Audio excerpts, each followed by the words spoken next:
Já trago logo. Vai ter algum 2,15 no seu governo? Não estou prometendo isso, até porque não dá para fazer. Quem estiver prometendo pode chamar de mentiroso que está mentindo. Mas a nossa proposta de mobilidade é da gente integrar. Eu não estou falando de ter um bilhete integrado, que isso é óbvio que existe, isso é a coisa mais fácil de fazer. É fazer uma concessão integrada.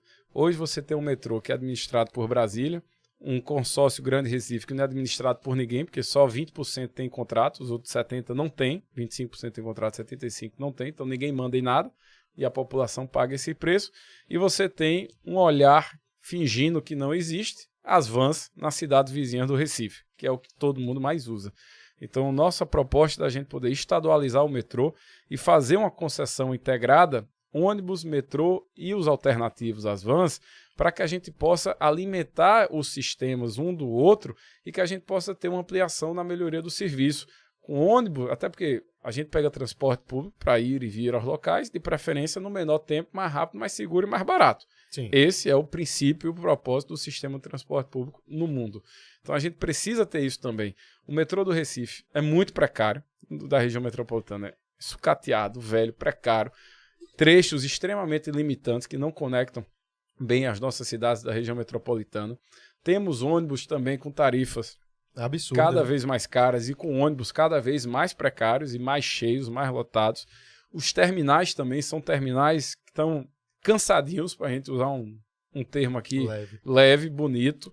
Como também a gente não pode fingir, Recife que fica com essa hipocrisia de achar que não existe van. Pô, é só ir em Paulista, em Jaboatão e ver que essa turma anda. E nem lá, vai no Ibura, vai em Casa Amarela, vai nessas regiões mais suburbanas, né, do Recife, que isso acontece, pô. Então, não é fingir que o problema não existe, é reconhecer que o problema existe para resolver o problema.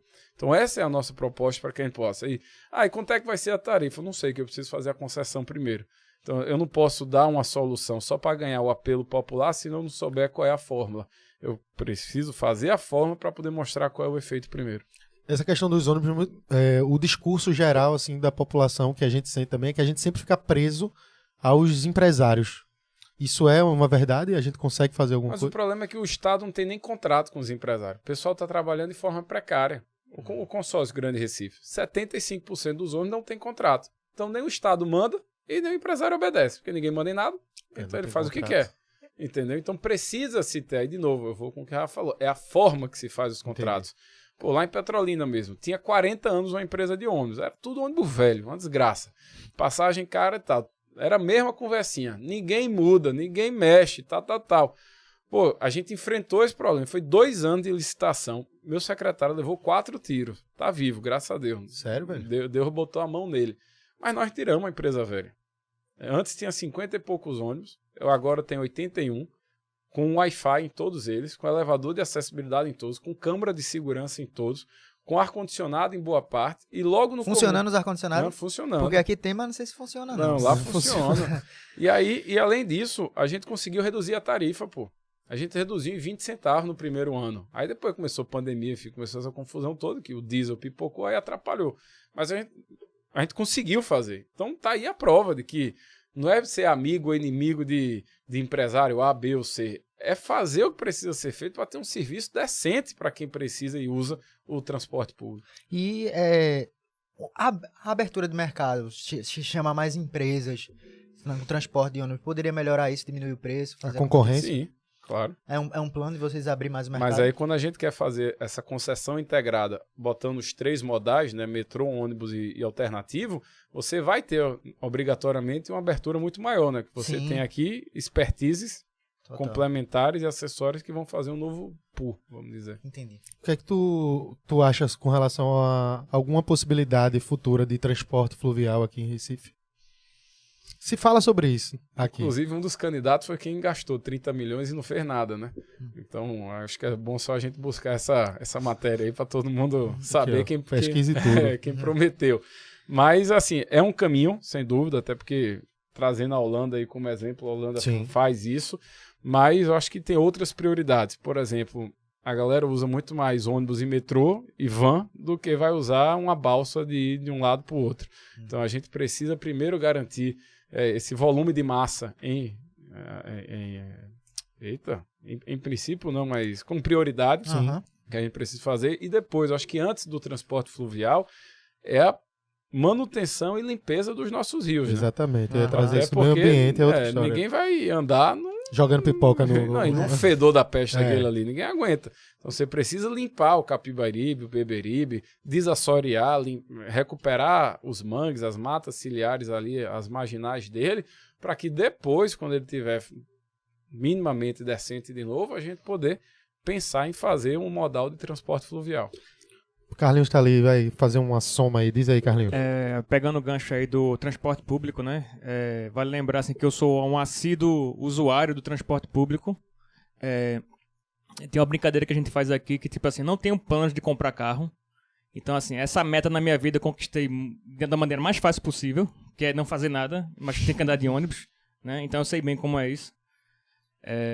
E essa conversa, assim, né? Que sempre tá nessa, né? Então, assim, eu... mais do que ninguém nessa sala aqui, nesse estúdio aqui, eu acho que eu sou a melhor pessoa para dizer que eu sinto na pele, né? Como é, que eu ainda ando, né?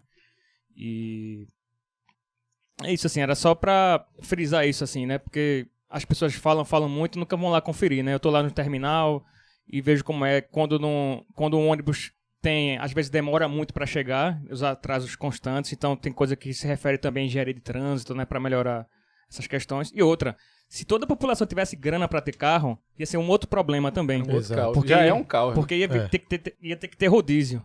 Então tem que ter um equilíbrio nisso aí também, né? Sabe uma das coisas que a galera mais fala, assim, eu vejo muito na Recife Ordinário, principalmente hoje tá sendo mais recorrente, a galera dizer que os ônibus somem na rua cedo demais, velho. Tu tá lá 10 horas da noite, largou da faculdade, ali na Federal. A galera da Federal se lasca, velho. Porque os professores, quando terminam mais de 10 horas da noite, às vezes segura, estende até 10h30, não tem mais ônibus não, velho.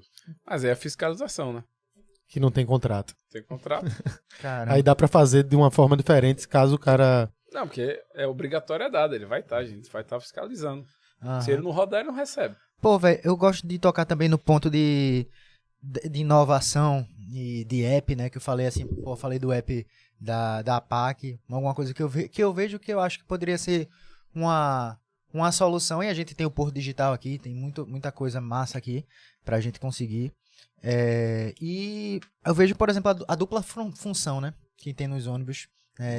Motorista, cobrador. O cara lá no ônibus tem que passar troco, isso não existe, né, o cara... E, velho, pô, eu acho que um app, tá ligado?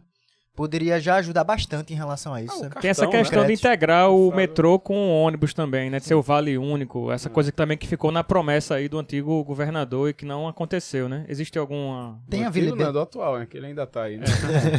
Tem viabilidade pra isso? Queria saber isso. De um appzinho, alguma coisa? Não, o app tem e já existe até, né? Já tem aplicativo disso, mas eu acho que a questão de integrar com o metrô primeiro integrar pra quê? Porque a gente precisa ter a funcionalidade, entendeu? Porque hoje, por exemplo, eu acho que mais importante do que a integração é a gente fazer o custo por demanda, Peruano.